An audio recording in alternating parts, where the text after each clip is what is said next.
கலைஞர் அவர்கள் 103வது பிறந்த நாள் விழாவுக்கு தலைமை வகிக்கும் என் அருமை நண்பர் மா. சுப்பிரமணியன் அவர்களே, மதிப்புக்குரிய பேச்சாளர்களே,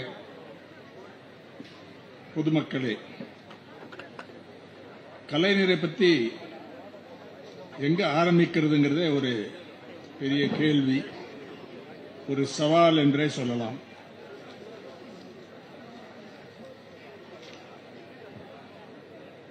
பன்முகத்தன்மை, நீண்ட ஆயுள் மற்றும் போராட்ட குணங்கள், பெயர் பெற்ற இந்திய அரசியலில் மிக மூத்த தலைவர், 5 முறை முதலமைச்சர், ஒரு தேர்தலிலும் தோற்காமல் வெற்றி அடைந்த ஒரு சிறந்த அரசியல் தலைவர், எக்ஸலண்ட் அட்மினிஸ்ட்ரேட்டர்,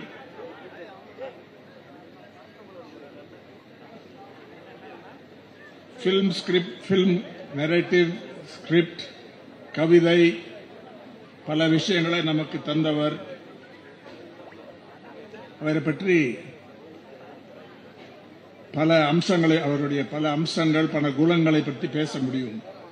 அது வேற என்னை விட சிறந்த முறையில் ஏற்கனவே ஆரம்பித்திருக்கோம். அந்த அம்சங்களை பற்றி பேசுறது, போராளி என்றதை பற்றியும் சிற்பி என்பதை பற்றியும் பேசியிருக்காங்க. கலைஞரை பற்றி சொல்ல வேணும்னா, அவர் முதல்ல இருந்த ஒரு கம்ப்ளீட் முழுமையான ஒரு சித்தாந்தம், அரசியல் பாதை, இதெல்லாம் எல்லாருக்கும் தெரியும். சிறிது வயதிலே ரொம்ப இன்டெலிஜென்ட் மாணவர், ஆனால் அதிகமாக படிக்க மாட்டார். வேற இதில் அவர் மேல் பள்ளியில் முடிக்கவில்லை, கல்லூரிகளுக்கு போனதில்லை. ஆனால் சிறு வயதிலேயே எழுத்து திறமை எங்கிருந்து வந்தது? இது ஒரு இயற்கை கொடை என்று சொல்லலாம். கடினமான உழைப்பு இருந்தது, ஆனால் அது இருந்தால் மட்டும் போராது. ஒரு நேச்சுரல் கிஃப்ட் என்று சொல்வார்கள். எனக்கும் கடவுள் நம்பிக்கை இல்ல, கடவுள் நம்பிக்கை இல்லை. அதனால சில பேர் வரப்பிரசாதம் சொல்லுவாங்க. இது ஒரு நேச்சுரல் கிஃப்ட், இயற்கை அளித்த ஒரு பரிசு. அது சிறு வயதிலிருந்து அது வந்தது. இரண்டாவது இது ஏற்கனவே சொல்லப்பட்டது, தேராத உழைப்பு. சின்ன வயசுல இருந்த இது ஒரு முக்கியமான அம்சம். இன்னைக்கு இருக்கக்கூடிய திமுக தலைவர், முன்னாள் முதல்வர் மாண்புமிகு திரு மு க ஸ்டாலின் அவர்களுக்கும் அது பொருந்தும். கடினமான உழைப்பு. அதாவது ஒரு தடவை என்கிட்ட சொன்னார், முதலமைச்சராக இருக்கும்போது ஸ்டாலின் அவர்கள், எனக்கு வேலை இல்லாம ஐ எம் நாட் ஹாப்பி, அதிகமாக வேலை இருந்து டயர்டானாதான் நான் ஹாப்பி என்று சொன்னது எங்கேருந்து வந்தது?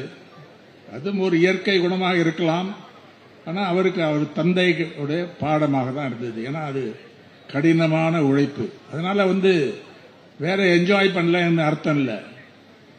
வேறு பல பாஸ்ட் டைம்ஸ்ல இல்லைன்னு சொல்ல முடியாது. கலைஞரை பற்றி சொல்ல வேணும்னா, கிரிக்கெட்ல அதிக பிடிப்பு உண்டு. மாசு அவர்களுக்கு கிடையாது. நாங்கள் நடக்கும்போது கேட்போம், அவர் கிரிக்கெட் எல்லாம் ஃபாலோ பண்ண மாட்டார், வேற இன்ட்ரெஸ்ட் இருக்கலாம். ஆனால் கலைஞரும் அது உண்டு. அவருடைய மகன் முன்னாள் முதலமைச்சர் மு க ஸ்டாலின் அவர்களுக்கும் அது உண்டு. அதனால பலமுகத்தன்மை இருந்தாலும் ஒரு போக்கஸ் இருந்தது, ஒரு பிடிப்பு இருந்தது. அந்த பிடிப்பு தான் திராவிட இயக்கம். எனக்கு ஒரு ஞாபகம் வருது, அண்ணா அவர்களுடைய அந்த ஏர்லி டேஸ் வந்ததை பற்றி எனக்கு ஞாபகம் இருக்கு. நான் கொலம்பியா யூனிவர்சிட்டி மாணவனாக இருக்கும்போது 1967, 68ஆம் ஆண்டு எம்எஸ்சி படித்தேன், ஜேர்னலிசம். அங்கே இருக்கக்கூடிய கொலம்பியா, நியூயார்க்கில் இருக்கக்கூடிய கொலம்பியா பல்கலைக்கழகத்தில் நான் படிச்சுட்டு இருந்தேன். அப்போ அண்ணா முதலையாக அமைச்சரான உடனே அமெரிக்காவுக்கு வந்தார். First visit. 2வது விசிட் இருந்தது அந்த இதில். அப்போ அப்போ வந்து அங்க பேசுறதுன்னு கேட்டேன். வாஷிங்டன் டிசி போகும்போது அவர் அங்க இன்வைட் பண்ணியிருந்தாங்க. அவர் ஒரு டூரிசம் சுற்றுப்பயணம் பண்றதுக்கு அவரோட நான் போயிட்டு இருந்தேன். அவருடைய குணத்தையும் அறிஞ்சேன். ரொம்ப எளிமையா இருப்பாரு, ரொம்ப கைண்டா இருப்பாரு.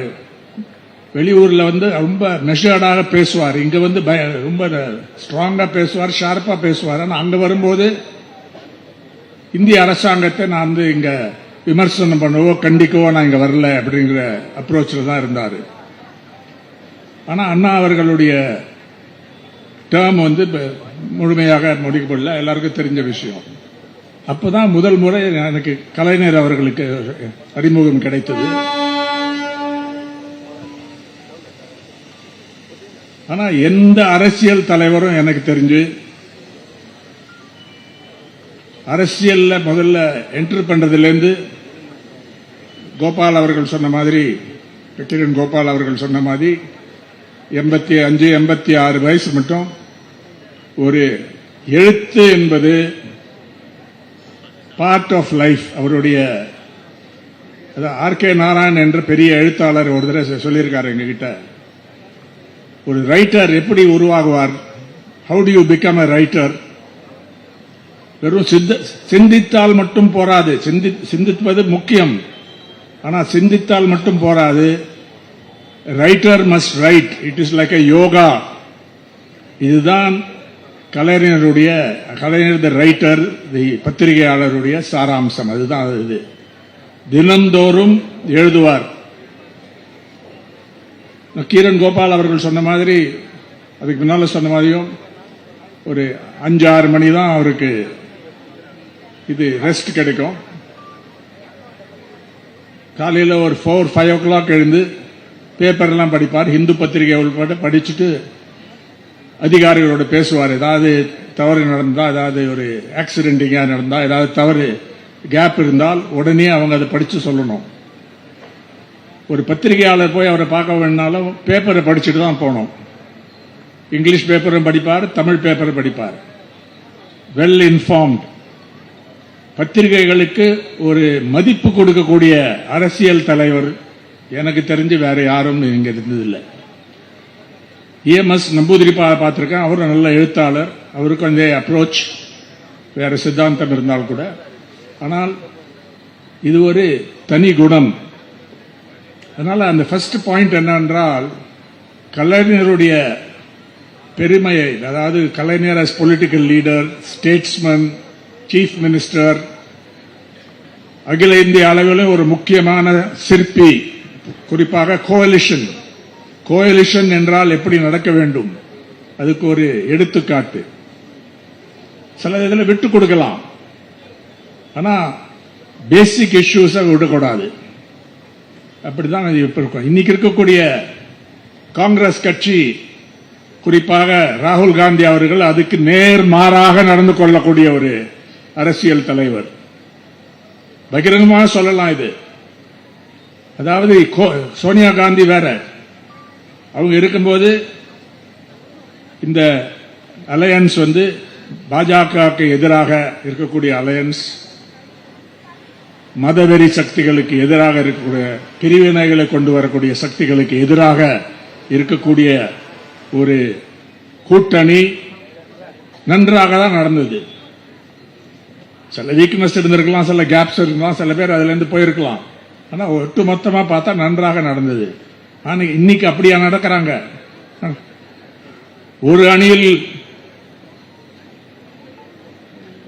எலெக்ஷனை கண்டெஸ்ட் பண்ணி வேற அணியில மினிஸ்டர் பதவி படுறது எப்படி சரி இருக்கிறது? அது என்ன அரசியல் எத்திக்ஸுக்கு பொருந்துமா? யார் உங்களை நம்புவாங்க இந்த மாதிரி இருந்தா? அதனால நாளைக்கு டெல்லியில வேற இங்க வேற இருக்க முடியுமா? அதனால இது ஒரு கலைஞர் வந்து, ஆனா நான் பத்திரிகையாளர் இருக்கும்போது ஒரு விஷயத்தை மட்டும் விமர்சித்திருக்கேன்.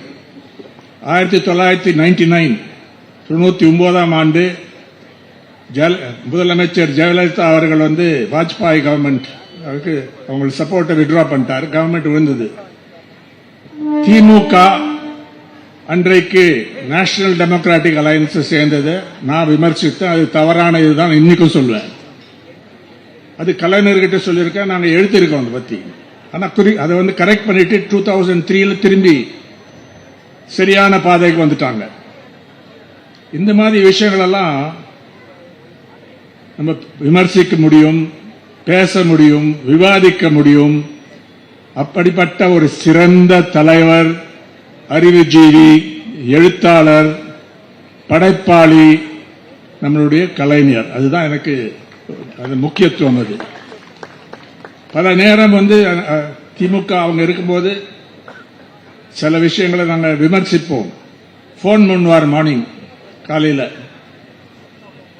ஏன் இப்படி எழுதிட்டீங்க, என்னன்னா உங்களை வந்து பார்க்கறேன், இது பேசலாம்னா உடனே ஒத்துப்பாரு. ஒரு டெமோக்ராட்டிக் அப்ரோச் சொன்னாங்கல்ல, ஜனநாயக முறை, அதில் பண்ணக்கூடிய ஒரு சிறந்த தலைவர். அவருடைய எழுத்துக்களை பற்றி பல மணி நேரம் பேசலாம். ஏன்னா அவ்வளவு வார்த்தைகள், அவ்வளவு வால்யூம்ஸ் எழுதினது ரொம்ப ரேர். மகாத்மா காந்தி இருந்திருக்காரு, ஜவஹர்லால் நேரு இருந்திருக்காங்க, EMS நம்பூதிரிப்பாடு இருந்திருக்காரு. அவங்க எல்லாம் எழுத்தாளிகள். அதுக்கு முன்னால பாலகங்காதர் திலக் இருந்திருக்காரு. எல்லாரும் பத்திரிகையாளர், ஆசிரியர்கள், போராளிகள். எழுத்தின் மூலம், பத்திரிகை மூலம், பேச்சின் மூலம், இன்னைக்கு வந்து டிஜிட்டல் பிளாட்ஃபார்ம்ஸ் இருந்தா அதுலயும் சிறந்த முறையில் கலைஞர் இன்னைக்கு இளம் வயதில் இருந்தா அதுலயும் சிறந்த பணி இதுல அதை பயன்படுத்தி இருப்பார்.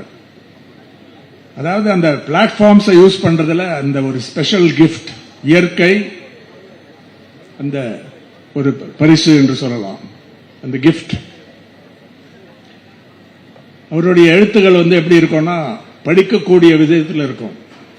ஆழமான கருத்துக்கள் இருந்தாலும் அதை எப்படி இன்ட்ரெஸ்டிங்காக பிரசன்ட் பண்றதுங்கிறதுல ரொம்ப எக்ஸ்பர்ட். அதுல அதுக்கு ஒரு ஹியூமர் இருக்கும், விட் இருக்கும். அதாவது ஒரு டென்ஷன் இருக்கும்போது அதை வந்து யூஸ் பண்ணா அந்த டென்ஷன் வந்து கலந்து விடும். சில பத்திரிகையாளரை பத்தி கேட்டேன். இன்னைக்கு நான் பேசினது இந்து பத்திரிகையில் எங்களுடைய சீனியர் கரஸ்பாண்டன்ட் பி கோலப்பன் அவர்கள் இந்த கதையை சொன்னார். கலைஞர் வந்து முதல்வராக இருந்த காலத்தில் பெரும்பாலும் பத்திரிகையாளர் சந்திப்பு நடக்கும். கோட்டையில் அல்லது அறிவாலயத்தில் நடைபெறும் இச்சந்திப்புகள் சுவாரஸ்யமானவை.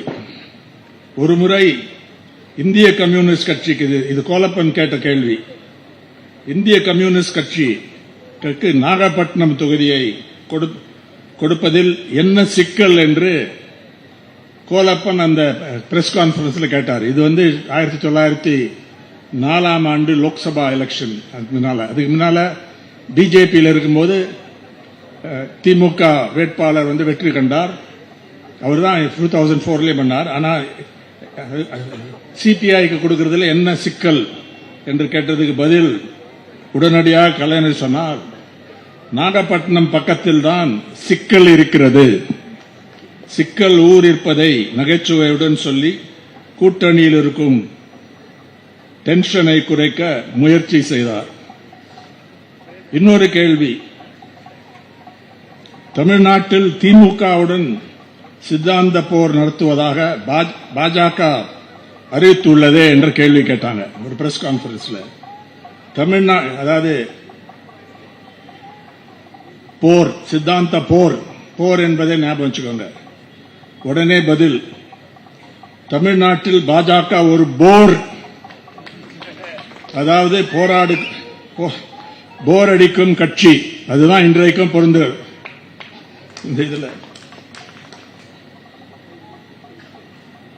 ஒரு முறை இன்னொரு பதில், ஒரு முறை கலைஞரிடம் அதிமுக கூட்டணி பரபரப்பாக இயங்குகிறது, உங்கள் கூட்டணி ஏன் பரபரப்பாக தேர்தல் வேலை பார்க்கவில்லை என்று கோலப்பன் கேட்டார். உடனே கலைஞர் அவர்கள்,